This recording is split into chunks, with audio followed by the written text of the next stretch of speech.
rahasianya orang soleh itu, teman-teman tahu nggak rahasianya orang soleh itu dan rahasianya orang yang solehah itu? Ketika ada orang yang berbicara, berarti ciri-ciri orang yang soleh itu siap mendengarkan ketika ada yang sedang berbicara. Teman-teman siap menjadi anak yang soleh? Teman-teman siap menjadi anak yang solehah? Oke, berarti beri kesempatan saya berbicara dulu ya. Nanti gantian. Oke? Waktunya cuma 20 sampai 30 menit kok. Kita coba uji yang soleh yang mana. Nah, kita akan mulai masuk ke cerita. Teman-teman pernah tidurnya lama enggak? Berapa paling lama tidur teman-teman? 12 jam? 13 jam? Ini paling lama? 24 jam tidur pernah? Sini paling lama tidur berapa jam? Hah? Berapa? 15 jam? 11 jam? Dari jam 5 pagi sampai jam 5 sore 12 jam ya.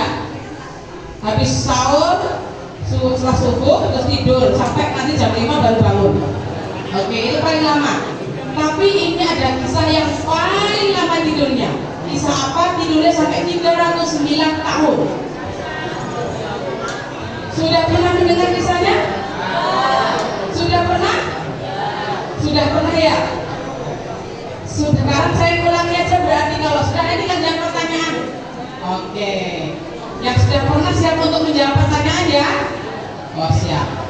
Adik-adik, suatu hari ketika zaman Khalifah Umar bin Khattab. Khalifah Umar bin Khattab. Teman-teman kenal Umar bin Khattab? Kenal. Dia masa kepemimpinan siapa? Umar bin Khattab itu masa kepemimpinan Khulafaur Rasyidin. Nomor berapa? Nomor 2 setelah Abu Bakar. Pada masa kepemimpinan Khulafaur Rasyidin yang kedua, yaitu Umar bin Khattab, datanglah 3 orang Yahudi. Dia adalah pendeta Yahudi. Pendeta Yahudi ini dia meragukan tentang kenabian Muhammad. Dia ingin menguji kira-kira sahabat-sahabat Nabi ini seperti Nabi nggak sih? Atau Nabi mengajarkan ajarannya sesuai nggak sih? Oh ya, dia kan yang lewat dulu.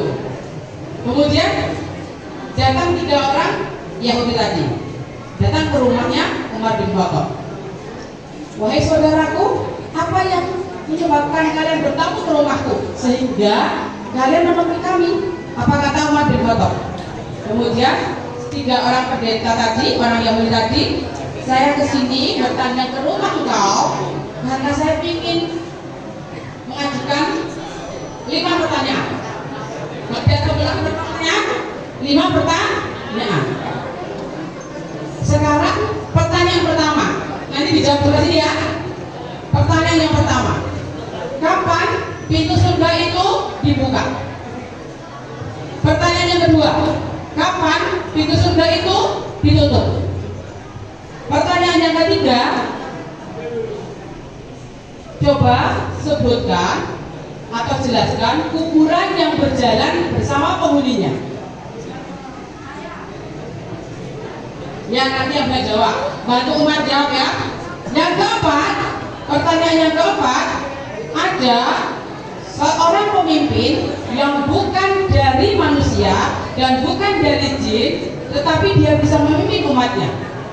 Dan pertanyaan yang kelima adalah, coba teman-teman, coba Umar bin Khattab menyebutkan 5 makhluk yang hidup di bumi tetapi tidak dilahirkan oleh induknya. Itu diajukan oleh pendeta Yahudi kepada Umar bin Khattab. Umar bin Khattab ternyata tidak bisa menjawab, teman-teman. Umar bin Khattab kebingungan. Akhirnya dia memanggil Salman Al-Farisi. Tolong panggilkan sahabat saya yang cerdas. Ada yang tahu sahabat yang paling cerdas siapa? Oke. Siapa yang cerdas? Sahabat yang paling cerdas antara 4 sahabatnya Rasulullah? Siapa yang tahu? Siapa? Tuh, Ali bin Abi Thalib. Kemudian Salman disuruh mengundang Ali bin Abi Thalib. Ali bin Abi Thalib, dia tahu di rumahnya. Wahai Ali, hari ini di rumah Umar ada yang sedang mendebatnya, 3 orang Yahudi. Dia tidak bisa menjawab. Silakan kau bantu untuk menjawabnya, karena ketiga orang Yahudi itu sedang menguji kenabian Rasulullah. Nah, kemudian Ali langsunglah datang ke rumah dan penuh tergesa-gesa. Apa yang terjadi, teman-teman? Wahai saudaraku, saya adalah Ali bin Abi Thalib. Saya adalah anak angkat Rasulullah Shallallahu Alaihi Wasallam. Apakah pertanyaan yang kau ajukan? Karena Amirul Mukminin Umar bin Khattab tidak perlu menjawab, karena masih ada saya sebagai ajudan yang bisa menjawabnya. Silahkan ajukan pertanyaan dan kami akan menjawabnya. Pertanyaan pertama, sekarang yang di sini. Kapan pintu surga dibuka? Kapan? Hah? Jawab kapan? Hah? Bulan Ramadan. Itu apa salah ya? Belum betul. Kata Ali, baik, akan langsung saya jawab.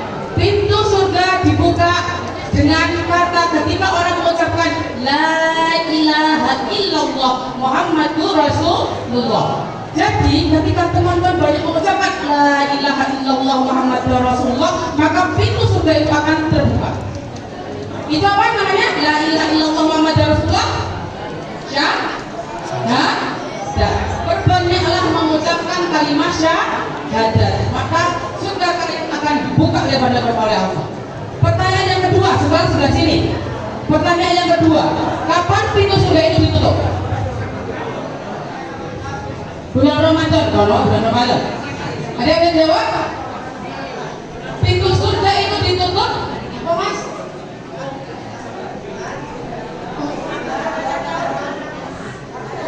Ya, kapan ditutup? Misalnya surga ditutup. Kapan pintu surga ditutup? Apa kata Ali? Baik, akan saya jawab. Pintu surga ditutup ketika kita menyekutukan,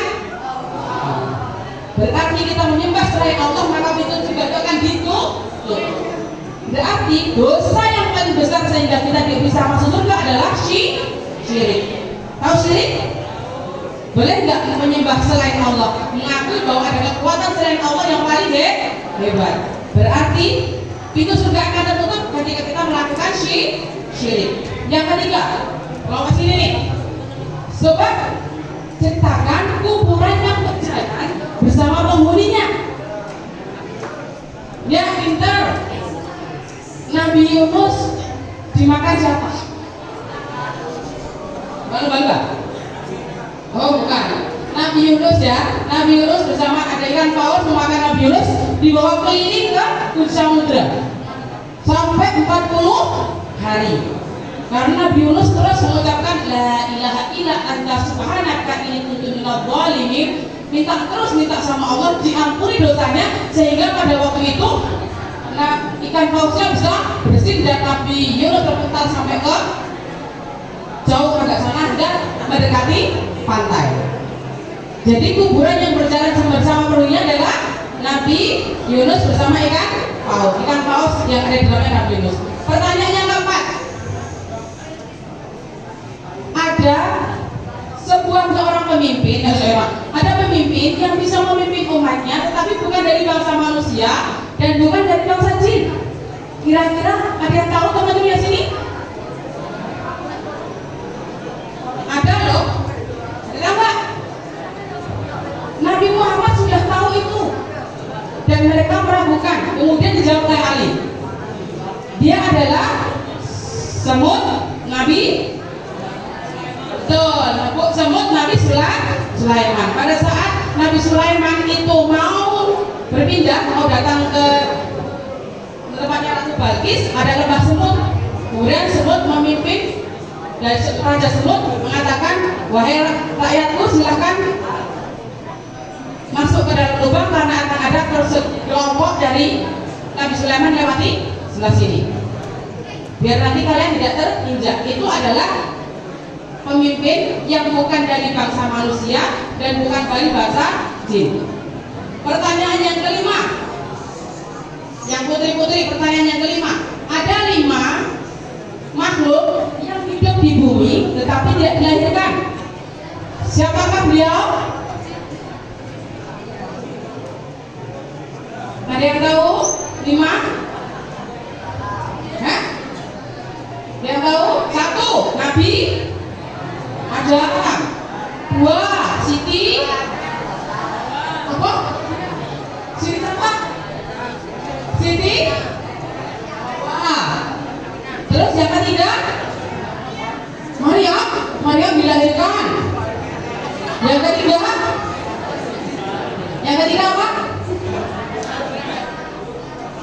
Unta Nabi Soleh. Unta Nabi Soleh keluarnya dari mana? Dari batu. Benar. Yang keempat apa ayo? Tongkat Nabi Musa, karena ketika dipukulkan menjadi ular. Terus yang kelima ada yang tahu? Yang kelima dombanya yang menggantikan Nabi Ismail. Jadi ada 5 yang hidup ya, yang hidup di sini. Jadi domba itu dulu langsung turun ke bumi. Nabi Adam, Siti Hawa, dan unta dan tongkat. Jadi kalau kalian hidupnya nggak punya hidup mereka turun sama Allah secara langsung kepada di bawah Nabi mereka masing-masing. Dan pertanyaan yang kelima dari 5 pertanyaan tadi menyebabkan 2 seorang Yahudi tadi masuk Islam. Wahai, karena penjelasanmu, aku mengakui bahwa Muhammad adalah utusan Allah. Maka hari ini aku mengucapkan la ilaha illallah Muhammad Rasulullah. Kami menyatakan masuk Islam sehingga kami ingin menjadi umatnya Nabi Muhammad.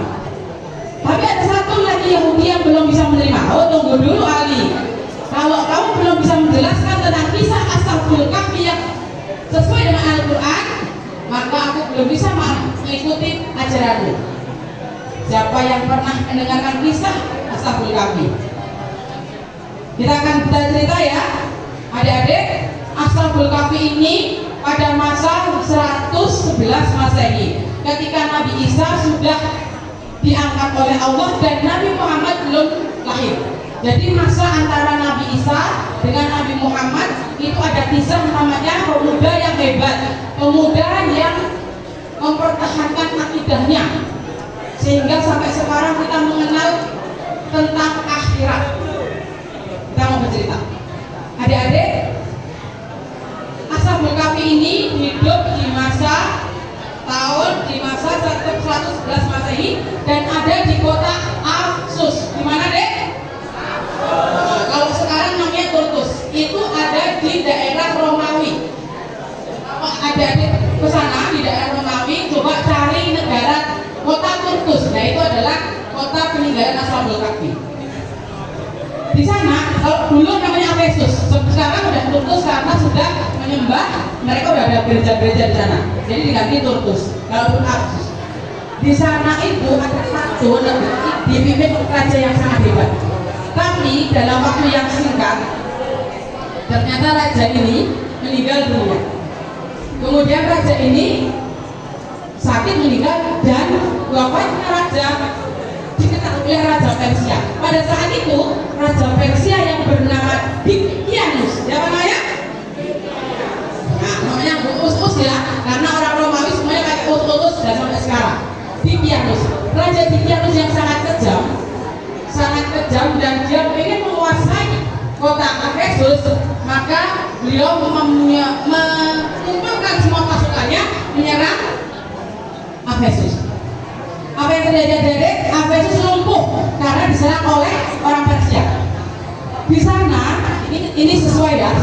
Di sana, Raja Dikianus itu membangun sebuah istana dengan panjangnya 1 farsa. Tahu nggak 1 farsa itu berapa?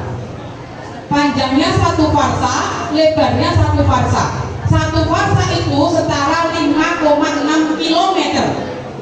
Bisa dibayangkan nggak? 5,6 km. Berarti jaraknya sampai di mana? Jauh. Mungkin sampai sana ya, sampai TVRI sana. Itu panjangnya. Lebarnya 5,6 km. Kemudian istana itu memiliki 4.000 tiang, semua terbuat dari emas.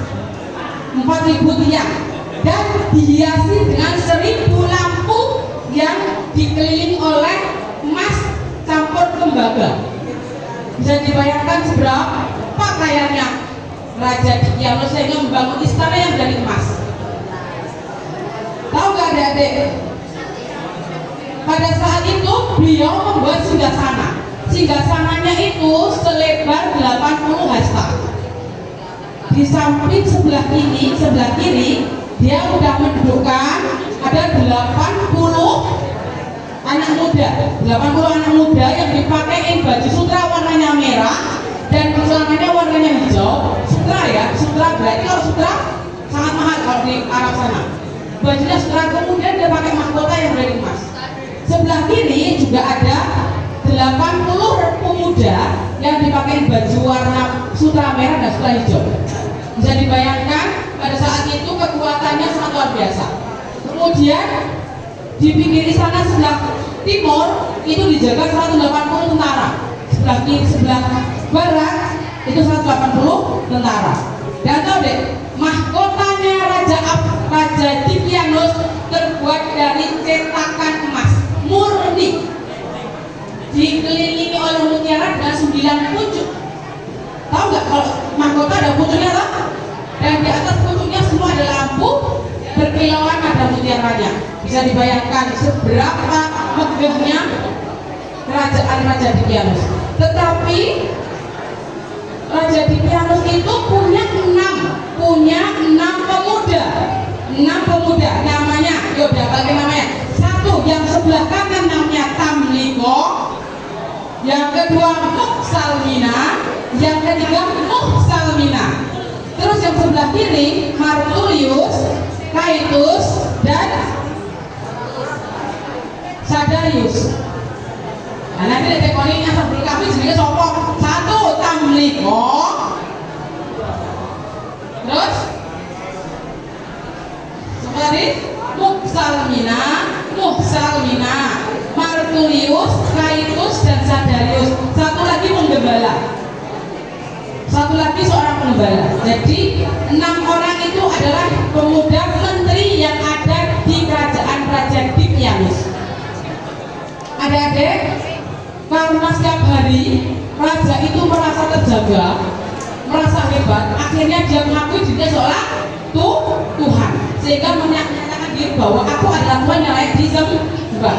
Pada waktu itu semua rakyatnya wajib menyembah Raja Dicyanus. Raja Dicyanus wajib disembah. Dia mengumumkan, bagi rakyatku yang tidak mau menyembah Raja Dicyanus, dia akan disalib. Pernah lihat film disalib? Nah, pada masa Raja Dicyanus itu yang tidak mau menyembah, maka dia akan disiksa, kemudian disalib. Kalau dia tidak disalib, maka dia akan dibakar hidup. Bahkan dimasukkan ke dalam parit yang isinya api, mereka dimasukkan hidup ini. Di alun-alun diseret, masukkan hidup-hidup ke dalam kobaran api. Kejamnya seperti itu Raja Dicyanus. Teman-teman, keenam pemuda ini merasa bahwa apakah yang dilakukan oleh Dicyanus itu adalah watak Tuhan? Apakah Tuhan itu sekejam ini? Kata si Tamliko. Tamliko merasa berpikir, Tuhan itu tidak punya marah, tidak pernah tidur, tidak pernah makan, bahkan Tuhan itu selalu dalam keadaan tidak pernah standby, bahkan tidak istirahat. Ketika mendengar bahwa ini apa semua diserang, Raja Dicyanus itu panik, teman-teman. Raja Dicyanus itu panik sehingga terjatuh. Pada saat terjatuh, mahkotanya terlempar. Di saat itu Tamliko menyadari kalau Tuhan harusnya tidak panik, harusnya tidak sedih. Kemudian Tamliko berbicara kepada kelima saudari tadi, baik teman-teman, kita tinggalkan tempat pesta ini, saya mau menceritakan sesuatu pada teman-teman. Kemudian mereka bersembunyi di rumah Tamliko. Tamliko mengatakan, aku merasa heran terhadap diriku sendiri. Kalau Raja Dicyanus adalah seorang raja, dia tidak akan sedih, dia seperti tadi. Dan saya merasakan, coba teman-teman bayangkan siapa yang menjunjung langit sebegitu tinggi dan kuatnya serta kokoh, tidak ada tiangnya, tidak jatuh ke bumi. Dan siapa yang menggantikan langit menjadi malam dan menjadi siang, itu pemikiran Tamliko. Tamliko mengajak teman-temannya berpikir. Akhirnya keenam pemuda tadi berpikir. Terus saya berpikir, siapa yang mengeluarkan aku dari perut ibuku? Siapa yang mengeluarkan air susu? Siapa yang memberi makan aku dan memberi makan yang ada di laut? Tamliko berpikir seperti itu. Pasti ada Tuhan ini. Dia adalah Tuhan yang bukan Raja Dkianus. Aku yakin Tuhan itu adalah Tuhan yang selama ini memberi kita hidup. Akhirnya Tamliko kelima saudaranya tadi, wahai saudaraku, mari kita meninggalkan tempat yang tidak layak ini, kita lari sejauh mungkin, kita bertahan keimanan kita bahwa kita yakin Tuhan kita adalah Tuhan yang menggerakkan alam ini, Tuhan yang menjaga alam ini. Keenam pemuda tadi lari, dia tidak mau menyembah Raja Dkianus, tetapi mereka mempertahankan keimanannya, mengakui bahwa tidak ada Tuhan yang menjaga alam ini selain Tuhan, karena dia tidak tahu namanya, waktu itu belum tahu namanya Allah. Mereka mengetahui adalah Tuhan kita itu adalah yang menjaga alam ini. Mereka lari sejauh mungkin naik kuda. Akhirnya ketemu di tengah jalan, ketemu dengan seorang penggembala. Wahai saudaraku, apakah kami boleh minta minum?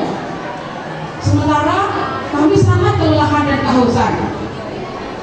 Sebentar saudara, kalian seperti raja yang sedang melarikan diri dari sana. Ada apa? Bolehkah saya tahu sehingga kau mencari meminta minum kepadaku supaya aku memberikan minum kepadamu? Wahai saudaraku, agama kami mengajarkan kejujuran. Apakah dengan kejujuran kami akan selamat? Kata Tamliko. Beliau mengatakan, kalau dengan kejujuran kami akan bercerita. Tamliko menceritakan tentang apa yang dialami dia, bahwa dia tidak yakin dengan Raja Dkianus, tapi yakin bahwa ada Tuhan yang menjaga semuanya. Kemudian siapa tadi? Pengembala tadi, pengembala tadi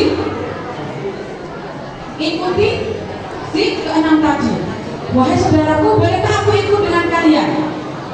Karena aku ingin dengan agamamu, dengan Tuhanmu. Kemudian pengembala itu mengembalikan domba-dombanya, tetapi pengembala itu membawa seekor anjing. Ada yang tahu namanya anjing? Anjing itu namanya siapa? Saya. Saya jawab saya itu. Anjing itu namanya Mir. Namanya siapa? Mir. Anjing itu namanya, dan satu-satunya anjing yang masuk surga, dijanjikan masuk surga adalah namanya Mir.